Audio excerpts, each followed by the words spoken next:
네, 진학세계에 대한 이해에 대해서 설명하도록 하겠습니다. 먼저는 여러분들 이 진학세계 이해에서 학과 멘토 인터뷰를 하는 이유는요. 궁극적으로 여러분들의 진학 로드맵을 만들기 위함입니다. 그래서 이 학과 인터뷰를 이제 하기 위해서 여러분들이 몇 가지 알아야 될 게 있는데 총 5가지가 있습니다. 첫 번째는 이제 여러분들 직무에 대한 이해도가 필요해요.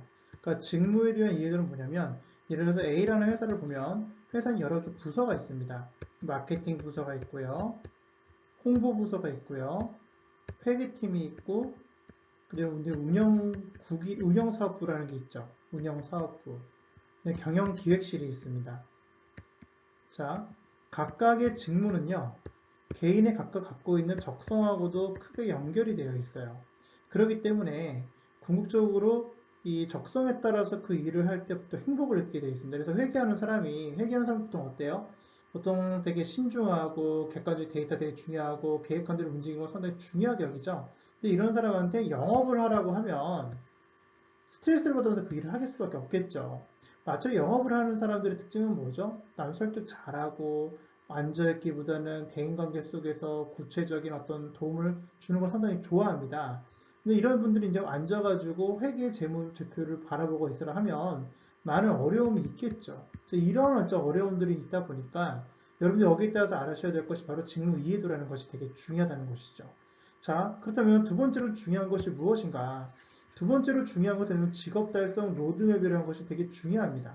이 직업 달성 로드맵이라는 건 뭐냐면 여러분들이 어떤 이제 직업을 갖는 데 있어서 중요한 이 달성 로드맵을 명확하게 이해를 하느냐 못하느냐가 되게 중요해요.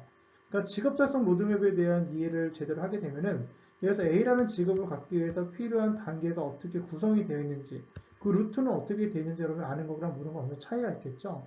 그래서 보통 많은 친구들한테 뭐 임상심리사 되고 싶다 하면은 어떻게 하면 될 수 있니 물어보면은 대답을 못하는 경우가 많이 있죠. 그런 부분에서 여러분들이 좀 알고 계실 필요가 있겠고요. 또 하나 이제 능력, 그 직업을 갖는 데 있어서 필요한 능력과 지식은 어떤 것들이 있는지 알아차리는 게 되게 중요해요. 그래서 직무에 대한 이해도, 달성 로드맵 이해도, 그런 능력과 지식, 거기에 어떤 자격증, 그 졸업 후 전망, 이런 것들에 대해서 이해를 하는 것을 통틀어서 뭐라고 얘기를 하냐면 바로 이 진로 성숙도라고 그런 얘기합니다. 진로 성숙도가 낮으면 낮을수록 뭐가 어려울까요? 그렇죠. 의사결정이 되게 어려울 수 있어요. 그래서 이 학과 멘토 인터뷰를 하는 이유는 뭐냐면 중요한 직무 이해도 달성 로드맵 중에서 뭐에 해당이 될까요? 그렇죠. 필요한 능력과 달성 로드맵이 어떻게 되는지. 그럼 달성 로드맵 중에 어디쯤 해당이 될까요? 그렇죠. 이 전공학과를 무엇으로 해야 되는지에 대한 이해가 있어야만 이 구체적인 로드맵을 짤 수가 있고 동기부여가 결국 생기게 되어 있습니다. 근데 많은 친구들이 이 부분이 어렵다 보니까 잘 안 되는 것이 있는데 그런 부분에서 여러분들이 좀 더 도움을 좀 얻으실 필요가 있을 것 같고요. 그런 측면에서 여러분들이 이 부분을 좀 더 주도 있게 좀 보실 필요가 있습니다. 자, 먼저는 이 변리사가 하는 일, 헤드헌터가 하는 일, 소믈리에가 하는 일 등등등등등의 일이 쭉 있어요. 보시면 이 세 가지에 크게 벗어나지 않는 것들이 많습니다. 그래서 변리사가 하는 일, 뭐에 대한 물어보는 거예요? 헤드헌터 하는 일, 소믈리에 하는 일 전부 다 직무에 대한 이해가 얼마나 있는가를 보는 것이죠. 그 다음에 이제 보통 4번, 5번, 6번은 뭐에 대해 물어보는 것이죠? 능력과 지식과 자격에 대한 질문들이에요. 그래서 여기에 대한 이해를 알기 위해서 여러분들한테 이제 이와 같은 이 요소들을 좀 이해하기 위해서 이해한 거고요. 그 다음 이제 7번, 8번, 9번, 10번, 11번의 특징들이 있습니다. 이것은 결국 뭔가요? 예, 직무에 대한 이해도와 달성 로드맵에 대한 이해도가 있는지, 그리고 올바른 어떤 지식이 있는지, 이런 부분에 대한 것들을 여러분들이 정확하게 파악하고 있는 게 그게 좀 중요하다는 것이죠. 특히 이제 11, 12 같은 경우에는 진학 로드맵에 대해서 얼마나 이해를 하고 있는가 여기에 대해서 여러분들한테 물어본 거예요. 그때 여기에 대한 답변들을 여러분들이 충분히 하실 필요가 있다는 거고요. 13, 14, 15, 16, 17의 특징도 마찬가지로 뭐예요? 예, 진학에 대한 정보와 어떤 능력과 지식과 기술 등등을 이 친구가 제대로 알고 있는가에 대해서 여러분들에게 구체적으로 확인하는 작업들이죠. 그러니까 이런 작업을 하고 나면 이제 어떤 게 도움이 될까요? 예, 이 중에 사실 제일 중요한 거는 이제 보통 21번이에요. 그러니까 4차 산업혁명, 여러분들이 직업을 갖게 되는 그 시점이 바로 2025년에서 2028년에서 심지어 2030년이 되겠죠.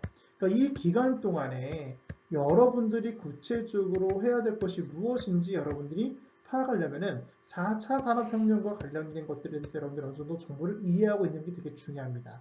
그래서 4차 산업혁명과 관련해서 몇 가지 말씀을 드리면, 제일 처음에 이제 사물 인터넷이죠. IoT, 인터넷 오브 띵스죠. 모든 인터넷이 사물하고 연결되는 시대가 온다는 것이죠. 그렇죠? 근데 거기서 이제 하나의 관점, 이제 5G, 요즘 얘기 많이 나오고 있죠. 그 다음에 이제 드론이 있죠. 드론이 있습니다. 그 다음에 바이오가 있죠. 바이오 시장이 있고, 그 다음 또 VR, AR이 있죠.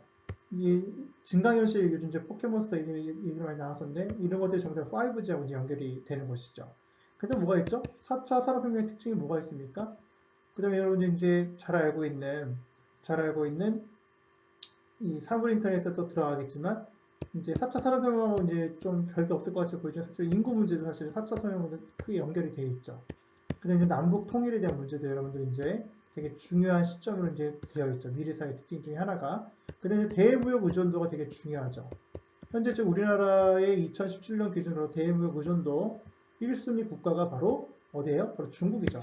그 중국이 결국 되게 중요한 이 대무역에서 되게 중요한 큰 포션을 차지하고 있죠. 그래서 이런 전반적인 것들에서 여러분들이 이해하고 있는 게 중요하죠. 그래서 4차 산업혁명 특징에 대해서 여러분들이 나름대로 조사를 해갖고 오는 거는 과제로 내드리도록 하겠습니다. 그래서 여러분들이 이런 과제들을 미리 해갖고 여러분 담당하는 선생님과 같이 이야기를 해주시는 게 되게 중요하겠고요. 그럼 이걸 통해서 여러분들이 이제 제일 중요한 거, 무엇을 이제 알 수 있는가, 결국은 여러분이 이 퀴즈를 통해서 알 수 있는 건 뭘까요? 아까 얘기했던 직업 정보, 그러니까 직무, 그리고 여러분들 직업 달성 경로 로드맵, 진학 로드맵, 그다음에 능력, 기술, 지식 등에 대해서 여러분들이 내가 좀 몰랐구나 하면서 나를 좀 더 돌아볼 수 있는, 어떤 계기가 될 수 있습니다. 그래서 그런 부분에서 여러분들이 좀 더 심도 있게 좀 바라보실 필요가 있겠고요. 더 중요한 거는 여러분들이 이제 보면은 이제 멘토에게 어떤 질문을 하면 구체적인 직업 정보를 알 수 있을까 나와 있는데, 이 직업 정보에 대해서 여러분들이 일단 졸업 후에 진로가 어떻게 되는지 거기에 대해서 물어보는 것좀 권해주고 싶고요. 이 두 번째는 이 학과 멘토 통해서 여러분들이 알고 싶은 게 뭔지를 좀 구체적으로 나열하십시오. 그 나열하시다 보면은 뭘 할 수 있냐? 대학생 멘토들 할 수 있는 질문 10가지 정도를 만들 수가 있습니다. 이 질문 10가지 정도를 쭉 만들어서 각각에 따른 여러분들의 그 질문들에 따른 것들을 여러분들이 이 구체적으로 여러분들이 만들 수 있고 실제로 그 질문들의 효과를 볼 것입니다. 그 다음에 이제 그렇게 이제 하고 나서 이제 만나면 대학생 멘토를 만나면 이제 학교에서부터 이제 찾아가서 만나죠. 그 정보에서 만나요. 이거 하는 게 뭐냐? 여러분이 만나기 전에 기본적인 가이드를 이 4가지를 가지고 가셔야 돼요. 계획서 작성, 캠퍼스 지도, 재정, 기념품 구입할 것들, 학교 식당을 이용해 보는 것들, 미션 이런 것들이 있죠. 그래서 자기가 방문하고 싶은 대학의 그 3가지 대학을 적으시고요. 그 3가지 대학에 대한 그 이유까지도 여러분들이 명확히 적어서 구체화시키는 것이 되게 중요합니다. 그렇죠? 그걸 바탕으로 해서 여러분들 만나고 각각에 대한 미션을 정하시면 돼요. 휴대전화 카메라로 가장 인상 깊은 곳, 그걸 찍어 오시고요. 5개 학과 이제 교수님 성함을 정하고 오는 거, 학교 건물 5곳 내부 건물 사진 한 장씩 찍어갖고 오는 거. 그래서 내가 정하는 미션을 정해서 하고 난 이후에 이것은 내가 계획을 한 것이죠. 내가 하고 난 이후에 내가 무엇을 느꼈는지 그 느낀 점들을 여러분들이 구체화시키시면 될 것 같습니다. 그래서 이에 따른 작업들을 여러분들이 좀 해보실 것을 다시 한번 권해드리고 싶고요. 그 다음에 이제 거기에 따라서 이제 대학 방문 사진을 이제 사진 찍고 멘토하고도 이제 한 컷 정도 찍고 나면은 내가 이것을 벽에 붙여놓은 거예요. 그래서 나침반이 있죠. 나침은 뭐예요? 공부의 요소. 그다음에 비전맵. 그 다음에 이 진학 로드맵, 진로 진학 로드맵, 그다음에 멘토하고 같이 함께 찍었던 사진, 대학 사진. 이것을 붙여놓고 공부를 하는 겁니다. 그럼 어떤 효과가 있을까요? 그쵸? 힘들고 어려울 때 슬럼프가 있을 때 이겨낼 수 있는 동기가 생기기 다시 시작합니다. 그래서 사실 동기부여 원리가 다른 데 있는 게 아니라 결국 사람 만남을 통해서 변화가 일어나기 때문에 여러분이 구체적으로 좀 더 내가 어느 파트에서 내가 좀 더 노력할 것인지를 좀 더 구체화시킨다면 좀 더 도움이 되겠죠. 그래서 이런 부분에 대해서 여러분들이 좀 더 심도 있게 고민해 보시고 활동을 해 보실 것을 바라겠습니다. 네, 이상으로 여기서 마치도록 하겠습니다. 감사합니다.